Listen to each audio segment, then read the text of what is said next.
Unfortunately, we are noticing a disturbing trend.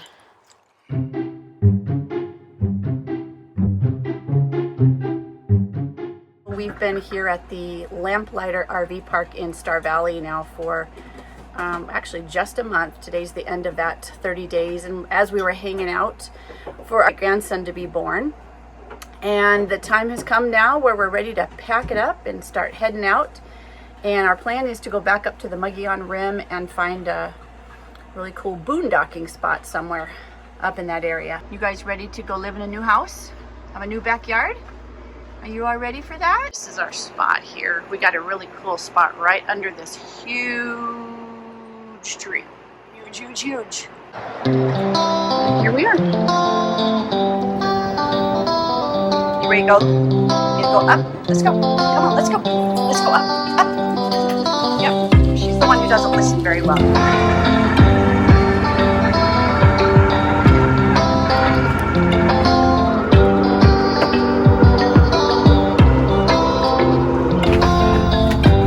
All done.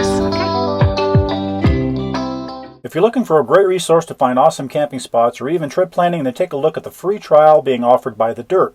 If you like it, then be sure to use promo code LYF, LYF, to receive a 10% discount off the pro subscription price.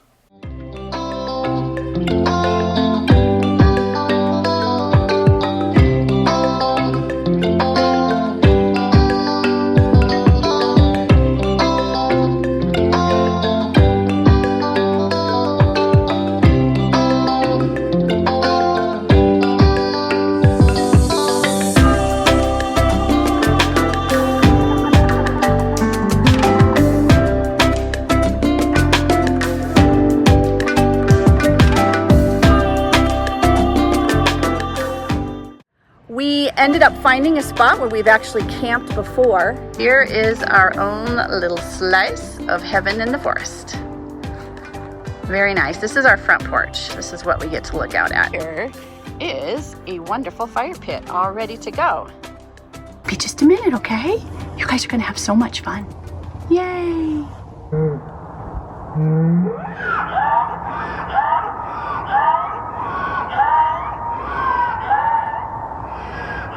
Home sweet home. You know how much we love boondocking. That's kind of a staple of how we live versus staying in RV parks. In fact, this weekend, actually I think it was just Friday night, our grandson had his first camping trip with us, stayed in the motorhome with us, and he's only 2 weeks old.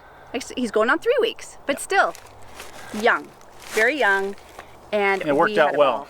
Stayed in the coach with us and it was fine.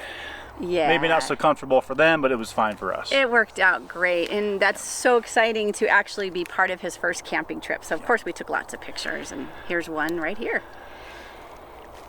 Now, with that being said, boondocking, as I mentioned earlier, is one of our staples, and we feel blessed and really appreciate the fact that Arizona and so many southwestern states have boondocking and free camping available.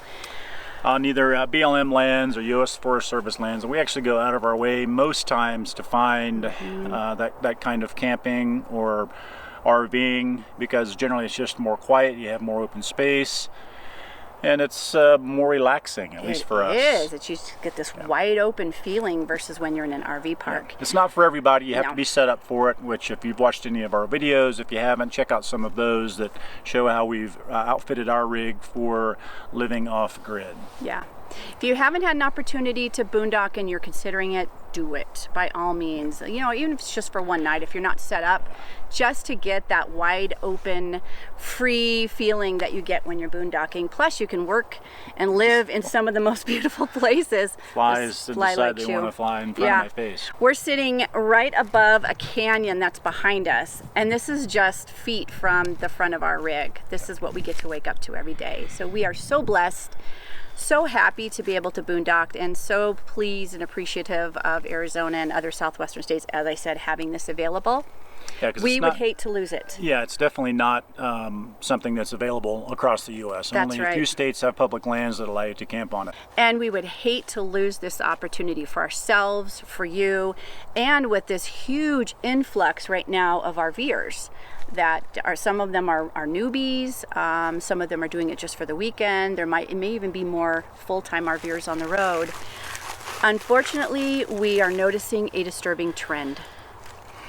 Yes, and I just read an article the other day, Shauna mentioned about the explosion of RVers, and in July alone, the sales of RVs was greater than in the last 40 years. That makes sense.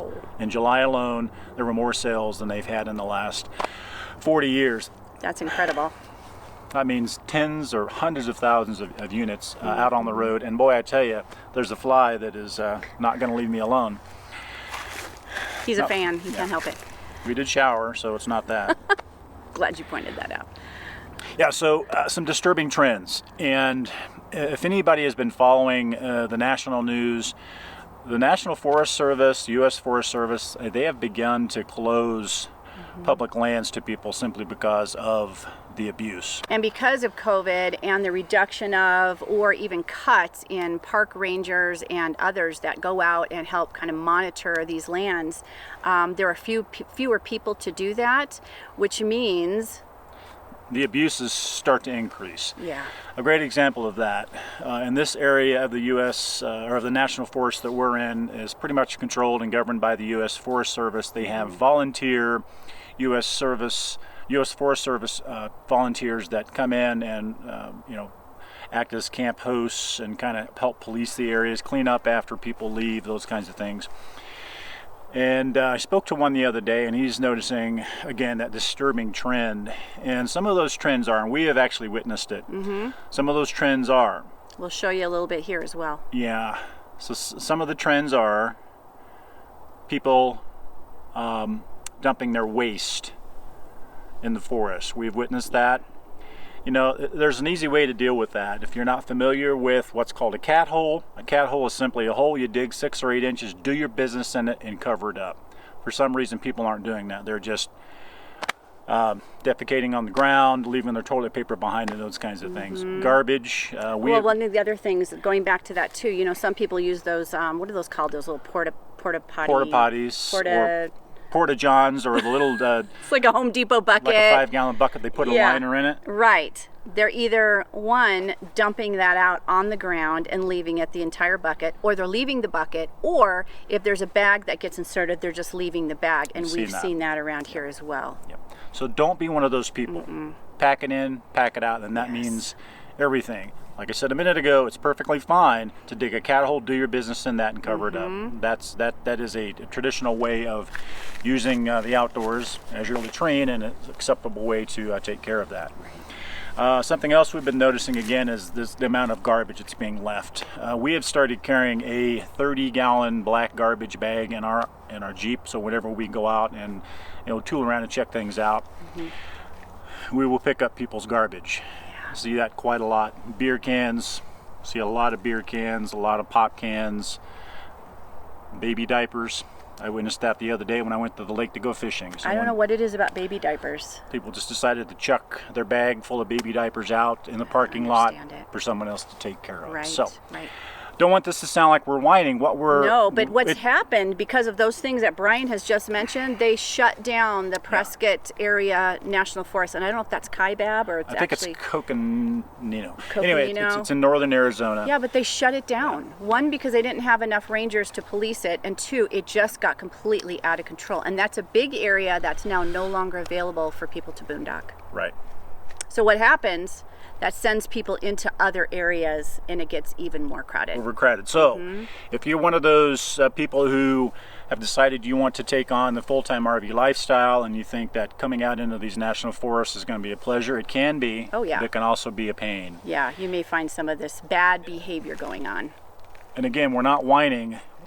Our goal is to educate, and in talking with U.S. Forest Service volunteers, that's their goal too, to educate people, to teach them how to take care of public lands, because they're our lands and they're your lands. That's right. Right? And when you they belong to you and me. That's right. And when you leave that kind, or when someone leaves, let's say not you, but when someone leaves that kind of garbage behind, there's no one else to come by and pick it up. They don't have a group of people that come by with a big truck and go out and pick up garbage. No, it ends up being people like us maybe even you who are trying to go out and really enjoy the forest, and you got to pick it up or you have to look at it, and no one wants to look at that. And really, either. what can make it worse too is if you leave a bag of garbage with food scraps or whatever, Yeah. that draws in the kind of animals that you really don't want. Bears specifically and coyote. They will come in, tear the bags apart, and then just stuff will be strewn all over the place. Exactly. Yes. Now, another disturbing trend we're finding, and this is probably part of the whole forest areas are getting closed down, so people are having to cram together in a smaller space. And that is the illegal practice, and this is illegal, folks. So if you do it, you know it's illegal. And that is the practice of cordoning off part of a national forest for your own use. We have spoken with U.S. Forest Service volunteers as well as the U.S. Forest Service law enforcement. Yeah. That is an illegal activity. You will get fined for that. Again, we're not whining. We're not trying to be over dramatic here. But again, people have no right to cordon off the national forest for themselves. No, they don't. And we're not talking small spaces where there's like one vehicle can fit into, and maybe you have to go dump and you wanted to come back to that same spot. We're talking large areas that people are actually cordoning off. Maybe they have a group of people coming up. Well, unfortunately, you have people that are trying to come up for the weekend, and you've got these large areas that are blocked, and it makes it very hard for them to come up and enjoy the forest as well. So here's some examples of that, and I think you'll see what we mean. Yeah. And this was prevalent. We heard of this, maybe once in a while someone would do that for a large group. Yeah. This was prevalent in the area where we are right now. And unfortunately, the camp post that's out here said that there's not a lot that he can do about it. He's pretty powerless. In fact, he tried to police some of that, only to be shot down by the Forest Service. The Forest Service. And they pretty much said, just leave people alone. Yeah, they didn't want him enforcing it, is what they meant. What they asked him to actually do is call the sheriff, which he has the right to do. This is true. And we'll see it very often. U.S. Forest Service. In fact, I think we've seen law enforcement truck go up and down once or twice too. Something else that happened to us the other day, and this is again a little disturbing.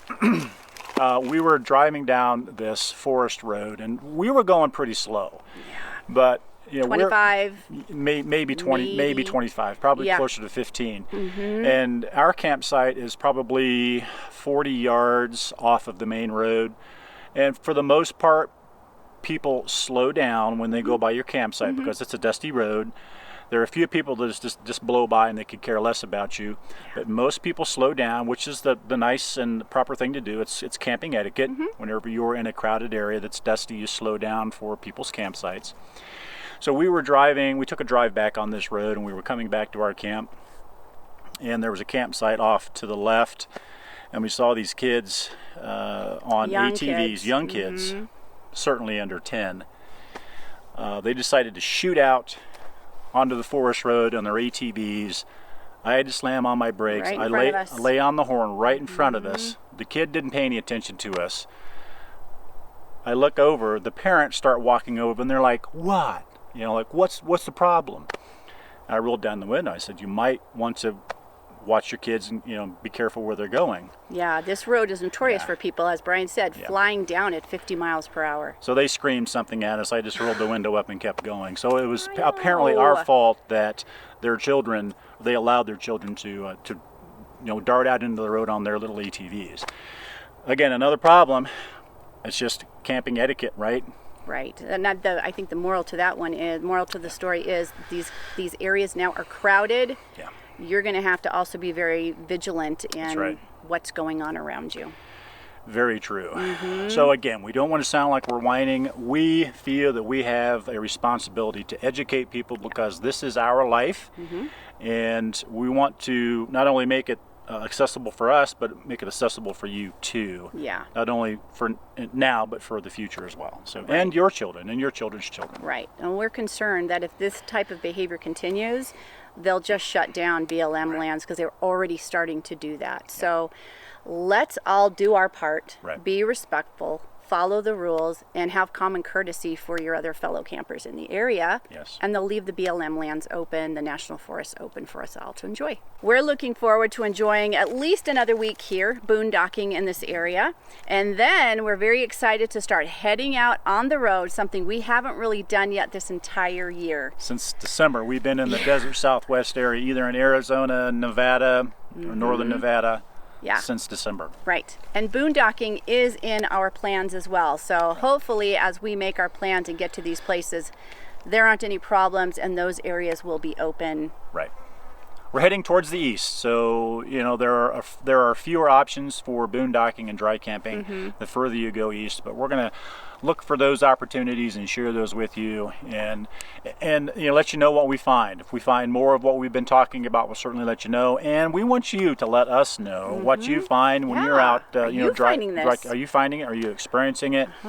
Are you finding that there's so much overcrowding that it's kind of putting a damper on your desire to get out and go RVing? Let us know that in the comments. We'd appreciate it. All right, we're going to wrap it up. So if you haven't already subscribed, go ahead and do that. A little down there somewhere. Ring that bell down there. That way you're notified when we put out our next video, which is weekly. So until next time, We'll see ya. ya.